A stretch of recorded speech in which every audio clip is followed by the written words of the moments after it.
తెలంగాణలో తొలి విడత రుణమాఫీ నిధులు విడుదల చేశారు. కానీ ఎన్నో చిక్కులు తెచ్చిపెట్టింది. చాలా మంది రుణమాఫీ కావడం లేదంటూ బ్యాంకుల దగ్గరికి వెళ్ళినప్పుడు నేపథ్యంలో వారికి కొత్త సమస్యలు ఉత్పన్నమవుతున్నాయి. ఇప్పుడు అదే సమస్య గురించి చెప్పబోతున్నా. అంతకు ముందుగా రుణమాఫీ పథకం మీకు వర్తించిందా? 1,00,000 రూపాయల రుణమాఫీ అంటూ రాష్ట్ర ప్రభుత్వం ప్రవేశపెట్టింది.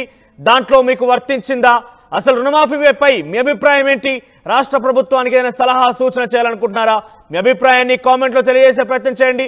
ఎస్, ఎటువంటి చిక్కులు తలెత్తుతున్నాయి, ఎటువంటి సమస్యలు తలెత్తున్నాయని మీకు చెప్పే ప్రయత్నం చేస్తా. అసలు ఎటువంటి చిక్కులు అంటే 3 సంవత్సరాలు కనుక రైతులు రుణాలు తీసుకొని 3 సంవత్సరాల వరకు ఎటువంటి పర్ఫామ్ చేయకపోతే, వడ్డీ కట్టడమా అసలు చెల్లించడమా ఎటువంటిది కనుక చేయకపోతే, అటువంటి సమయాల్లో దాన్ని నాన్ పర్ఫార్మింగ్ అసెట్గా ఆ అకౌంట్ను మారుస్తూ ఉంటారు బ్యాంక్ అధికారులు.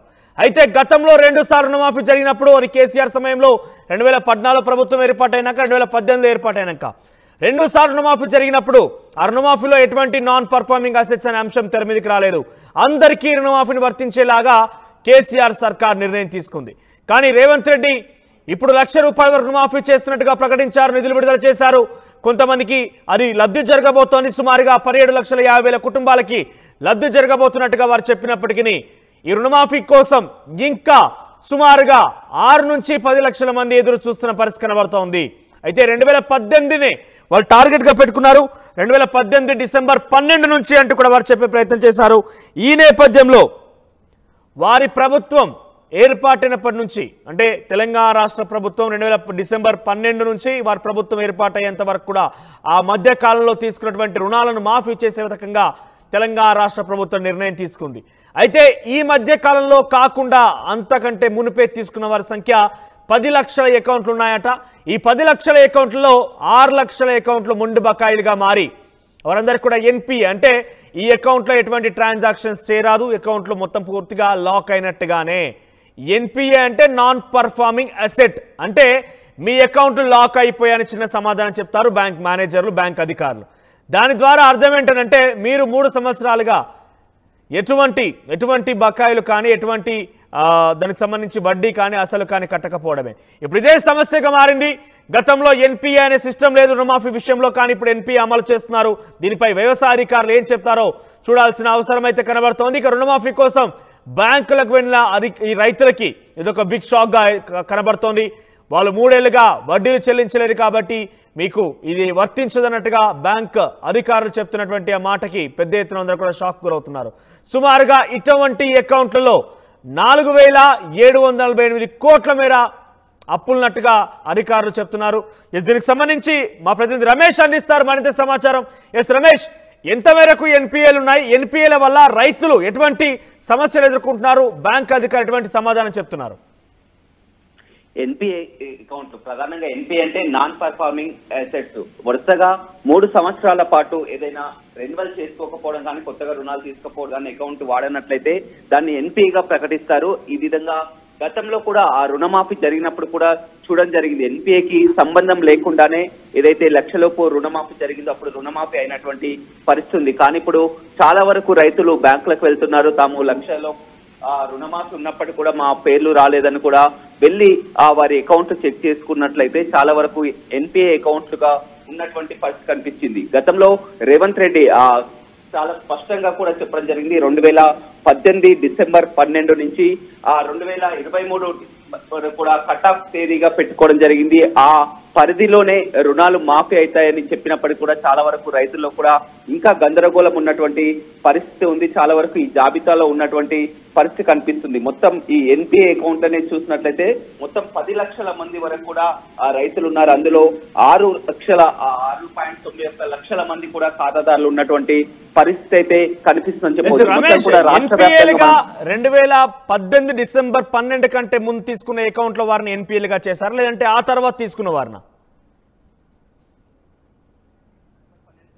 వారిని ఎన్పిఏలు అని చెప్తున్నారు. కానీ ఎన్పిఏ అంటే ఖచ్చితంగా 3 ఏళ్ల పరిధి వరకు కూడా వారు ఇన్స్టాల్మెంట్స్ కానీ రెన్యువల్ చేసుకొని వారిని ఎన్పిఏగా పరిగణిస్తారు. అయితే 2018 నుంచి కటాఫ్ గా, డిసెంబర్ నుంచి కటాఫ్ గా చూసుకున్నా ఇప్పటి వరకు 2023 అంటే 5 సంవత్సరాల వరకు పరిధి ఉంటుంది. సీఎం చెప్పినటువంటి ప్రకారం 5 సంవత్సరాల పరిధి ఉంటుంది. కానీ వరుసగా 3 ఇయర్స్ ఈ విధంగా రెన్యువల్ కానీ, అదేవిధంగా అప్పు కానీ తీసుకోబట్టే చాలా వరకు ఎన్పిఏ ఖాతాలు ఉన్నాయి. కానీ ఇప్పుడు రుణమాఫీ చాలా క్లియర్ గా 2018 డిసెంబర్ ఈసారి చెప్పినప్పటికీ కూడా ఆ రైతులకు రుణమాఫీ చాలా వరకు కానటువంటి పరిస్థితి కనిపిస్తుంది. దీనికి కారణం సిస్టమ్ జనరేట్ కానటువంటి పరిస్థితి కనిపిస్తుంది. ఎందుకంటే వీరు ఆ వరుసగా 3 సంవత్సరాల వరకు కూడా ఖాతాని యూజ్ చేయకపోవడం, రెన్యువల్ చేసుకోకపోవడం కానీ, అప్పు కట్టకపోవడం కానీ, ఇలాంటి ఖాతాలే చాలా వరకు కనిపిస్తున్నటువంటి పరిస్థితి కనిపిస్తుంది. అధికారులకు ఇందులో స్పష్టత మాత్రం కొరవడైందని చెప్పవచ్చు. ఇప్పటికే రాష్ట్ర వ్యాప్తంగా మొత్తం 11.5 లక్షల మంది కూడా 7,000 కోట్ల రుణం కూడా, లక్షలోపు రుణం ఉన్న వారికి కూడా ఆ రుణాలను మంజూరు చేసినటువంటి పరిస్థితి కనిపిస్తుంది. కానీ ఈ ఎన్పిఏ అకౌంట్ లో కూడా చాలా గందరగోళం ఉన్నటువంటి పరిస్థితి కనిపిస్తుంది. రమేష్, ప్రభుత్వం గైడ్ లైన్స్ కూడా విడుదల చేసింది రాష్ట్రాల్లో ఉన్నటువంటి రుణమాఫీకి సంబంధించిన విషయాల్లో. ఈ రుణమాఫీకి సంబంధించిన గైడ్ లైన్స్ లో ఎక్కడైనా ఎన్పిఏ అనే అంశం పొందుపరిచి ఉందా? అధికారులు ఏం చెప్తున్నారు? ఎన్పిఏకి వర్తించదనే అంశం ఎక్కడ కూడా పొందుపరచడం బహుశా చేసినటువంటి 2018కి అంటే ముందు కూడా ఎన్పిఏ అకౌంట్ లో ఉన్నది మాత్రం వాళ్ళు వర్తించదని చెప్తున్నారు. కానీ 2018 తర్వాత కూడా ఏంటంటే వరుసగా 3 సంవత్సరాలు అంటే ఆ 2019, 20, 21, 2021 తర్వాత రుణం తీసుకొని వరుసగా ఆ 3 ఏళ్ల పరిధి వరకు కూడా తీసుకొని వారిని కూడా ఎన్పిఏ అకౌంట్ల పరిధిలో ఉన్నాయి. వారికి కూడా రుణమాఫీ జరగనటువంటి పరిస్థితి. కానీ ప్రభుత్వం చెప్తున్నటువంటి ప్రకారం 2018 డిసెంబర్ అని చాలా క్లియర్ గా చెప్పారు. కాబట్టి ఆ లోపు రుణాలు తీసుకున్న వారిని కూడా ఈ విధంగా ఎన్పిఏ అకౌంట్ లో ఉండడం కూడా చాలా గందరగోళమైనటువంటి పరిస్థితి అనేది చెప్పవచ్చు. బ్యాంకర్లకు కూడా అధికారులు స్పష్టత ఇస్తున్నారు. ఆ ఎన్పిఏలు ఉన్నప్పటికీ కూడా ఏదైతే ప్రభుత్వం కట్ ఆఫ్ తేదీ చెప్పిందో ఆ కట్ ఆఫ్ తేదీలో ఖచ్చితంగా రుణమాఫీ చేయాలని కూడా చెప్తున్నప్పటికీ కూడా చాలా వరకు మాత్రం రైతుల్లో వరుసగా 3 సంవత్సరాల వరకు వారు రెన్యువల్ చేసుకుని వారు అప్పు కట్టనటువంటి వారి ఖాతాలన్నీ కూడా ఎన్పిఏ నాన్ పెండింగ్ అసెట్స్ లో ఉండిపోవడం పట్ల కూడా వారికి ఆ అమౌంట్ పడినటువంటి పరిస్థితి కూడా ఉంది. రుణమాఫీ జరగనటువంటి పరిస్థితి కూడా ఉన్నట్లు కూడా తెలుస్తుంది. కానీ గతంలో ఏదైతే 2018కి మంది చూసామో మొత్తం 10 లక్షల మంది రైతులు కూడా ఉన్నారు. అయితే దాంట్లో 6,91,000 మంది రైతుల ఖాతాలు కూడా ఈ విధంగా ఎన్పిఏ అకౌంట్లకు పోయినాయి. దానికే పూర్తిగా 4,748 కోట్ల మేర అప్పులున్నాయి. అంటే ఇప్పుడు ప్రకటించినట్లయితే రుణమాఫీ లక్షలోపు రుణమాఫీ ప్రకటిస్తే 7,000 కోట్లు రుణం ఎలా మంజూరు చేశారో గతంలో ఎన్పిఏ అకౌంట్లకే కేవలం 4,748 కోట్లు ఉన్నటువంటి పరిస్థితి.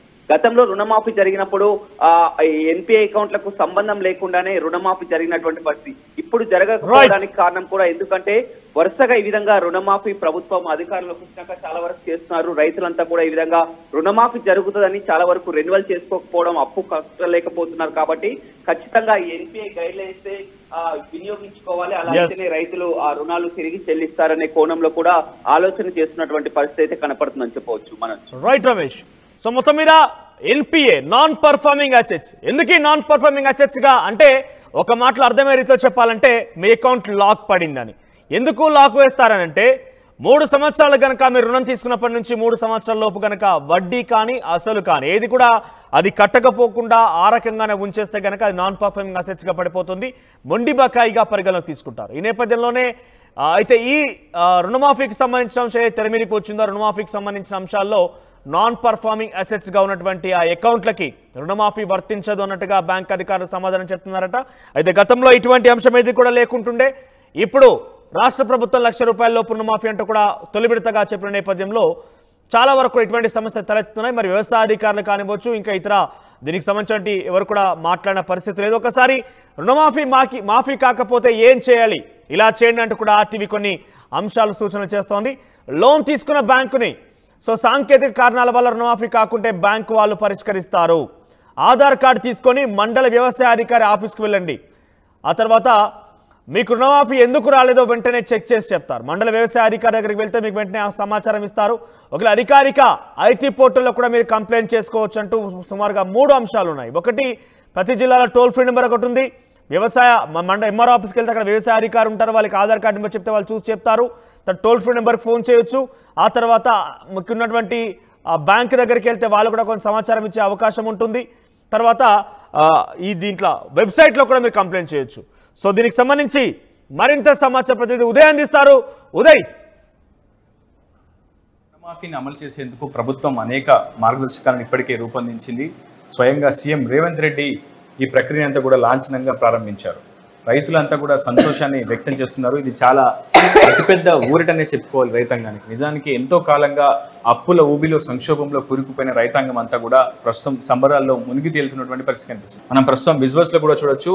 సంబంధించిన ఆ టీం అంతా కూడా పూర్తిగా దాంట్లో నిమగ్నమై ఉన్నారు, ఏర్పాట్లు చేస్తూ ఉన్నారు. ఎన్ఐసి అంటే నేషనల్ ఇన్ఫర్మేటిక్ సెంటర్ నుంచి అటు ప్రభుత్వానికి సంబంధించినటువంటి డేటా, రైతు రుణమాఫీ డేటా, బ్యాంకులు ఇచ్చినటువంటి డేటాను పూర్తిగా అనుసంధానం చేసుకుంటూ లబ్ధిదారుల ఎంపిక ప్రక్రియను ముందుకు తీసుకెళ్లే ప్రయత్నం చేస్తున్నారు. ఒక ఖమ్మం జిల్లాలోనే 57,000 పైచిలకు మంది లక్షలోపు ఉన్న రుణం తీసుకున్నటువంటి రైతాంగాన్ని అందరికీ కూడా ఇప్పటికే ప్రభుత్వం రుణమాఫీ చేసి ఉంది. సో రాష్ట్ర వ్యాప్తంగా కూడా దాదాపు 11 లక్షల రైతు అకౌంట్లలో సుమారు 7,000 కోట్ల రూపాయల నిధులను ప్రభుత్వం ఇప్పటికే జమ చేసి ఉంది. ఇది చాలా పెద్ద వ్యయం, అతిపెద్ద భారీ వ్యయాన్ని ప్రభుత్వం అదనపు భారమైనప్పటికీ చాలా స్పష్టంగా రైతులకు కొంత ఊరట కలిగించాలి, రైతులను అప్పుల ఊబి నుంచి బయటికి తీసుకురావాలని ఒక బృహత్తరమైనటువంటి లక్ష్యంతో ప్రభుత్వం ఈ దిశగా అడుగులైతే వేసిందని చెప్పుకోవాలి. ప్రస్తుతం కొంతమంది రైతాంగం రుణమాఫీకి అర్హులు కానివంటి రైతాంగం కావచ్చు, కొంతమంది క్షేత్రస్థాయిలో అవగాహన లేక ఇబ్బందులు పడుతున్నారు. సహకార బ్యాంకుల చుట్టూ కావచ్చు, ప్రైవేట్ బ్యాంకులకు వెళ్తున్నారు, తమకు రుణమాఫీ పడిందా లేదా అంటే కొన్ని ప్రశ్నలు కూడా అడిగి తెలుసుకుంటున్నారు. సో ఈ నేపథ్యంలోనే ప్రతి ఒక్క జిల్లా కలెక్టరేట్ లో ప్రత్యేకంగా రైతు లెవెల్లో ఉన్నారండి. 129 క్లస్టర్స్ లో కూడా వాళ్ళు అందరూ ఉన్నారు. వాళ్ళందరి లాగిన్స్ లో కూడా ఈ డేటా రావడం జరిగింది. ఏమి సమస్య ఏంటి అనేది కూడా వాళ్ళకి చెప్తారండి. ఏదైనా వాళ్ళకి సమస్య ఉంటే కనుక అది కూడా మేము నోట్ చేసుకొని అవన్నీ కూడా రిడ్రెస్ చేయడానికి కూడా వాళ్ళ దగ్గర నుంచి లిఖితపూర్వకంగా కూడా తీసుకుంటున్నామండి. అట్లా ఏం సమస్య లేదు. అలాగే మండల లెవెల్లో కూడా మండల వ్యవసాయ అధికారులు వారికి కూడా లాగిన్స్ ఇవ్వడం జరిగింది. At the same time ADS మా డివిజన్ స్థాయిలో అసిస్టెంట్ డైరెక్టర్ సహాయ వ్యవసాయ సంచాలకులు ఉన్నారు, వారికి కూడా లాగిన్స్ ఇవ్వడం జరిగింది. ఇంకా జిల్లా స్థాయిలో కూడా మనకు హెల్ప్ డెస్క్ ఏర్పాటు చేసుకున్నాం. కలెక్టర్ గారి ఆదేశాల మేరకు ఇక్కడ హెల్ప్ డెస్క్ పెట్టడం జరిగింది. అంతేకాకుండా మనం 2 టోల్ ఫ్రీ నంబర్స్ కూడా ఇచ్చామండి. 1950 అంటే 1950 1950 ఒక నంబరు, తర్వాత 9063211298 ఈ 2 నంబర్స్కి మా కాల్స్ కూడా వస్తున్నాయి. అక్కడ కాల్ సెంటర్లో కూడా మా వ్యవసాయ శాఖ అధికారులు ఉన్నారండి. తర్వాత జూనియర్ అసిస్టెంట్స్, సీనియర్ అసిస్టెంట్స్ కొంతమంది వాళ్ళు చెప్పిన చూసి వాళ్ళకి రిడ్రెస్ చేసే వాళ్ళు ఉన్నారు. అలా at the same time register పెట్టి అవన్నీ కూడా నోట్ చేసుకొని మేము అవన్నీ కూడా మనం పై అధికారులు కూడా తెలియజేస్తాము. ఇంకా ఏంటంటే కొంతమందికి రాలేదు అని కంగారు పడుతున్నారు. ఇక్కడ చాలా స్పష్టంగా మిమ్మల్ని కూలంకషంగా కొన్ని వివరాలను అడిగి తెలుసుకోవాలనుకుంటున్నాను. లక్షలోపు రుణం తీసుకున్న వాళ్ళందరికీ కూడా రుణమాఫీ చేశామని ప్రభుత్వం చెప్తుంది. మంత్రులు కానీ సంబంధిత శాఖ అధికారులు కూడా పూర్తి స్థాయిలో క్లారిటీ ఇస్తున్నారు. కానీ కొంతమంది 10,000 కావచ్చు, 30,000, 40,000, 50,000. ఇప్పుడు ఫర్ సపోజ్ నిన్న ఏదులాపురం సొసైటీలో నిన్న మనం వెళ్ళినప్పుడు ఆర్టీవీ బృందం వెళ్ళినప్పుడు అక్కడ చాలా మంది రైతులు 10,000, 30,000, 40,000 తీసుకున్న రైతాంగానికి కూడా రుణమాఫీ కాలేదు. సో ఇలాంటి రైతులకి ఎందుకు అయి ఉండకపోవచ్చు, అసలు కారణాలు ఏమై ఉండొచ్చు? అంటే ఒక ఫార్మర్ ఒక బ్యాంకులోనే కాకుండా 2-3 బ్యాంక్స్లో కూడా వారు లోన్ తీసుకొని ఉండొచ్చండి. లేదా వాళ్ళ కుటుంబ సభ్యులు కూడా వేరే బ్యాంక్స్లో లోన్ తీసుకొని అది 1 lakh కంటే ఎక్కువ ఉండొచ్చు. అది నెక్స్ట్ ఫేజ్లో కవర్ అవ్వడానికి అవకాశం ఉంటుందండి. అది ఒక ఇష్యూ అవుతుంది. చాలా స్పష్టంగా వాళ్ళు తీసుకున్న రుణం వివిధ బ్యాంకుల్లో 1,00,000 పైబడి ఉంది కాబట్టి రుణం కాకపోవచ్చు, రుణమాఫీ కాకపోవచ్చు అనేది అదొకటి. అంతేకాకుండా ఇప్పుడు మనకి టైం ఫ్రేమ్ కూడా ఉందండి. డిసెంబర్ 12వ తారీఖు 2018 తర్వాత తీసుకున్న లోన్స్ తీసుకున్న వాళ్ళు లేదా అప్పటి నుంచి మొదలుపెట్టి 9 డిసెంబర్ 2023 వరకు అవుట్ స్టాండింగ్ ఉన్న లోన్స్ ప్రిన్సిపల్ ఇంట్రెస్ట్ కలిపి 1 lakh ఉన్న వాటిని మనం తీసుకోవడం జరిగిందండి. దీంట్లో కమిషన్ అక్కడ నుంచి అవి పరిగణలో తీసుకొని మనకి లిస్ట్ పంపించడం జరిగింది. డిసెంబర్ 2018 నుంచి 2023 డిసెంబర్ వరకు తీసుకున్నటువంటి పంట రుణాలు అదే